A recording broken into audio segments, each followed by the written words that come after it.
الحمد لله والصلاة والسلام على رسول الله وعلى آله وأصحابه أجمعين أما بعد أعوذ بالله من الشيطان الرجيم بسم الله الرحمن الرحيم رب اشرح لي صدري ويسر لي أمري واحلل عقدة من لساني يفقه قولي وأحييكم بتحية الإسلام الخالدة رمزاء آمان وعنوان السلام السلام عليكم ورحمة الله وبركاته obboleeyyan kiyya ke islaamaa akkamittiin afjirtan fayyaanaak abdanii cufa keessanuu rabbii muraada keessan isinii haa guutu haajaa teessan tafacaate rabbii walitti isiniif haa qabu addunyaa fi aakirattuu rabbii isin haa milkeessu dilii teessan xiqqoo fi guddoo fi ta mul'attee fi ta dhokotte cufaatuu rabbiin isiniif haa araaramu nu cufaatuu rabbiin khaatimaa teenya rabbiin nu haa tolchuu jecha iimaanaatii fi jecha dhugaa sanirratti rabbiin nu haa ajjeesuu jechaati waan takka beekaan isiniin jaa namni isin jaalatus namni isin jibbus isinirraa dubbata namni isin jaalatu waan isin dhugaan qabdaniin yeroo isinirraa dubbate rabbi biratti jalla jalaalu rabbii sadarkaan teessan ol taati namni isin jibbu ammoo waan isin dhugatti of keessaa qabdaniin yoo isin dubbate yoo isin komate waan san anaaf isinirra ka jiru yeroo sanitti tattaaffii goonii waan san of keessaa baasu yookaanuu amala keenya fokkotaa san jijjiiruu qabna yoo ammoo wanni isaan nuun ja'an waan kijibaa yoo nurra kaayan rabbi biratti jalla jalaalu rabbii sadarkaan teenya ol taatii jechuu tanaafuu dhugaan hin jijjiiramne namni muslima tahe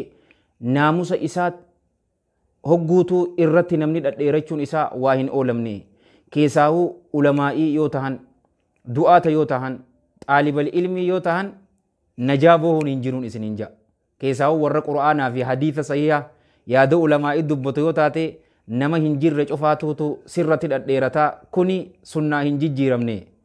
namni si jaalatus namni si jibbuus sirraa dubbata namni si jaalatu dhugaa keetii yeroo sirraa dubbate sadarkaa teetuutu rabbi biratti si ida'a ka kijibaa cubbuu yoo sirra kaayes sadarkaa keetuutu rabbi biratti siif ida'a jechuudha yoo ammoo wanni inni jiru dhugaa taate yeroo sanitti amala keenya san jijjiiruu qabnaa jechuudha yoo ammaan tana laaltan ummatni shi'aa nas'alullaha salaamata wal aafiyaa sahaabota irratti alayhim min allaahi ridwaan ni dhadheeratan keessaa'uu mu'aawiyaa ibni abii sufyaan alayhimaa min allaahi ridwaan isarratti hogguutu dhadheeratan farshoo dhugee ribaa nyaatee nama ajjeesee ja'aniin garuu inni obboleessa rasuulaatii sallallahu alayhi wa alihi wasallam صدى رسولاتي صلى الله عليه وآله وصحبه وسلم صحابة رسولاتي صلى الله عليه وآله وصحبه وسلم إني رضي الله عنه وأرضاه نما وحي بريسو تري هقوتو ربين كينياس جل جلال ربي نددا صدركا صحابة عليهم من الله رضوان أولغو ملي تاريكا توكو كبيرات كنوهمت نرافت آن سنين جاد أمسا غبابا كيكن أبليين كيك إسلاما غافة توكو غربات كاتو توتو إمام أبي عبد الله سفيان ابن سعيد الثوري رحمة الله عليه رحمة واسعة إسبير رفيتي مال جين سيتن يا إمام تيجا غربات كاتو جراجين أولا كينيا